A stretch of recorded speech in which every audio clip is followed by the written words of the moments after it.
یا ایھا الذین آمنوا اتقوا اللہ حق تقاتہ۔ اب یہاں پر ہمیں غور کرنا ہوگا کہ تقوی کی حقیقت کیا ہے۔ اگرچہ ہم آیت البر کے آخر میں پڑھ چکے ہیں اولئک الذین صدقوا واولئک هم المتقون،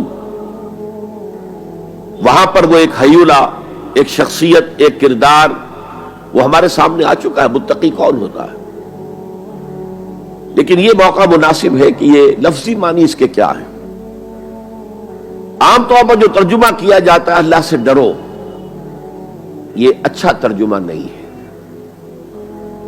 اور چونکہ اکثر و بیشتر لوگوں نے یہی ترجمہ کیا اور قرآن میں بار بار آتا ہے اتقوا اللہ اتقوا اللہ اتقوا اللہ، تو عیسائیوں کو یہ کہنے کا موقع ملا کہ قرآن زیادہ اللہ کے خوف پر زور دیتا ہے، جبکہ مسیح نے اور جو بائبل ہے وہ اللہ کی محبت پر زور دیتی ہے۔ اعتراض کرنے کا انہیں موقع مل گیا۔ خوف کا لفظ قرآن کا خود عربی زبان کا لفظ ہے، قرآن مجید میں بھی آیا ہے فلا تخافوہم وخافونی، تم ان سے نہ ڈرو، اپنے دشمنوں سے نہ ڈرو، مجھ سے ڈرو۔ خوف کا لفظ بھی ہے۔ یخافون یوما تتقلب فیہ القلوب والابصار، وہ ڈرتے رہتے ہیں اس دن کے تصور سے جس دن کے نگاہیں اور دل الٹ جائیں گے، قیامت کا دن، حشر کا دن۔ تو خوف کا لفظ قرآن میں ہے، عربی زبان کا لفظ ہے۔ تقوی کے معنی خوف نہیں ہے، تقوی کے لفظی معنی بچنا۔ دیکھیے وقا یقی وقایتن، اسے کہتے ہیں ثلاثی مجرد، اس میں معنی ہے وقا یقی وقایتن کے کسی کو بچانا۔ اور آپ بڑی آسانی سے یاد رکھ سکیں گے کہ جو ہماری دعا ہے،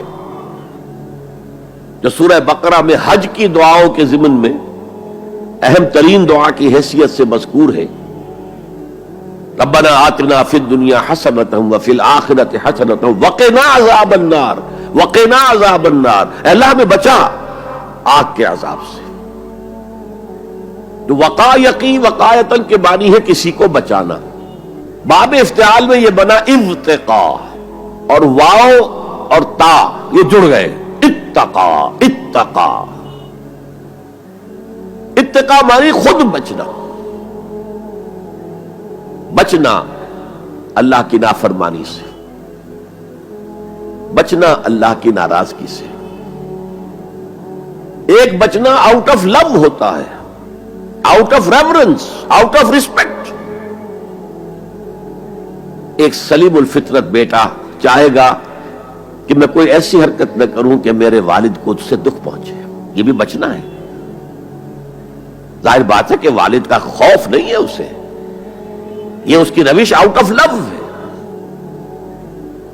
والذین آمنوا اشد حبا للہ، جو لوگ صاحب ایمان ہیں وہ شدید ترین محبت کرتے ہیں اللہ کے ساتھ۔ بلکہ ہم نے جو حقیقت جہاد کا مضمون جو ہے اس پر غور کیا، اس کے ضمن میں ایک آیت جو بڑی عظیم آیات میں سے قرآن کے، قُلْ إِنْ كَانَ آبَاؤُكُمْ وَأَبْنَاؤُكُمْ وَإِخْوَانُكُمْ وَأَزْوَاجُكُمْ وَعَشِيرَتُكُمْ وَأَمْوَالٌ اقْتَرَفْتُمُوهَا وَتِجَارَةٌ تَخْشَوْنَ كَسَادَهَا وَمَسَاكِنُ تَرْضَوْنَهَا أَحَبَّ إِلَيْكُم مِّنَ اللَّهِ وَرَسُولِهِ وَجِهَادٍ فِي سَبِيلِهِ فَتَرَبَّصُوا حَتَّىٰ يَأْتِيَ اللَّهُ بِأَمْرِهِ وَاللَّهُ لَا يَهْدِي الْقَوْمَ الْفَاسِقِينَ۔ اے نبی ان سے کہہ دیجئے کہ اے لوگو، اگر تمہیں اپنے باپ اور اپنے بیٹے اور اپنے بھائی اور اپنے زوج، مرد کے لیے بیوی، بیوی کے لیے شوہر، اور اپنے رشتہ دار اور اپنے وہ مال جو تم نے بڑے محنت سے جمع کیے ہیں، اور اپنے وہ کاروبار جن میں کساد کا، سرد بازاری کا تمہیں خوف لاحق رہتا ہے، مندہ نہ ہو جائے، اور تمہارے وہ مکان جو تمہیں بہت محبوب ہیں، بہت سجایا ہے، بہت عمدہ فرنش کیا ہے، اعلیٰ ترین مکان بنایا ہے، اگر یہ 8 چیزیں زیادہ محبوب ہیں اللہ سے اور اس کے رسول سے اور اللہ کی راہ میں جہاد سے، فتربصوا، جاؤ، بیٹھے رہو، دفع ہو جاؤ، منتظر رہو، حتی یاتی اللہ بامرہ، یہاں تک کہ اللہ اپنا فیصلہ سنا دے. واللہ لا یہدی القوم الفاسقین، اللہ ایسے فاسقوں کو ہدایت نہیں دیتا. تو در حقیقت یہ اللہ تعالیٰ کی محبت کے تحت ہے کہ اللہ اور اللہ کے ساتھ جو عہد وفا استوار کیا ہے، ایاک نعبد و ایاک نستعین، کہ آدمی پھونک پھونک کر قدم رکھے، کہیں میں اللہ کی کسی حد سے تجاوز نہ کر جاؤں، اللہ کی قائم کردہ کسی حد کو پھلانگ نہ جاؤں، کہیں ایسا نہ ہو کہ شریعت کا کوئی حکم میں پامال کر دوں. پھونک پھونک کر قدم رکھنا، لو سانس بھی آہستہ کہ نازک ہے بہت کام، آفاق کی اس کارگہ شیشہ گری کا، اس روش کا نام تقویٰ ہے.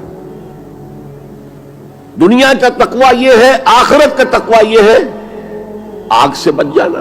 نتیجہ ہے واتقوا النار الذی وقودها الناس والحجارہ، بچو اس آگ سے جس کا ایندھن بنیں گے انسان اور پتھر.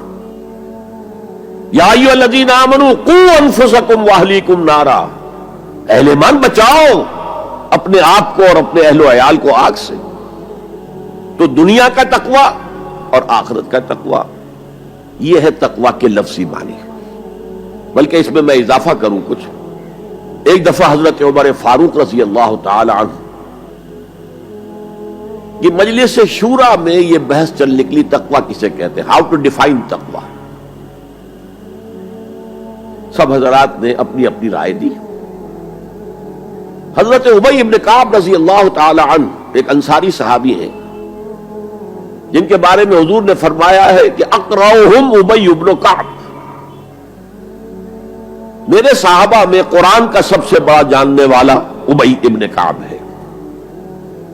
وہ خاموش بیٹھے ہوئے سن رہے تھے باتیں. حضرت عمر نے خاص طور پر کہا ابی آپ نے کچھ نکاح فرمائے. اب انہوں نے کہا کہ امیر المومنین دیکھیے، اگر کبھی آپ کو کسی ایسے جنگل میں سے گزرنا پڑے جس میں کوئی پگڈنڈی نہیں ہے، بڑی اونچی اونچی گھاس ہے اور قدم قدم پر خاردار جو ہیں جھاڑیاں ہیں، تو آپ کیسے گزریں گے؟ جسے میں بار بار کہہ رہا ہوں پھونک پھونک کر قدم رکھنا. دیکھ لو کہیں اس گھاس کے اندر یہاں کوئی سانپ جو ہے وہ کنڈلی مارے بیٹھا ہو، تمہارا پاؤں سانپ پر جا پڑے، یا کسی اور موذی جانور کے بل میں پاؤں جا پڑے، یا کہیں تمہارے کپڑے جو ہے وہ کسی جھاڑی کے کانٹوں میں الجھ جائیں. بچ بچ کر نکلنا یہ تقویٰ ہے. یہ زندگی ایک سفر ہے، ہماری منزل آخرت ہے. جیسے حضور نے فرمایا انما الدنیا خلقت لکم وانتم خلقتم للآخرہ، یہ دنیا تمہارے لیے بنائی گئی ہے، تمہارے لیے برتنے کا سامان ہے، لیکن تمہیں آخرت کے لیے بنایا گیا ہے، یہ تمہارا گھر نہیں ہے. تو یہ ہے تقویٰ.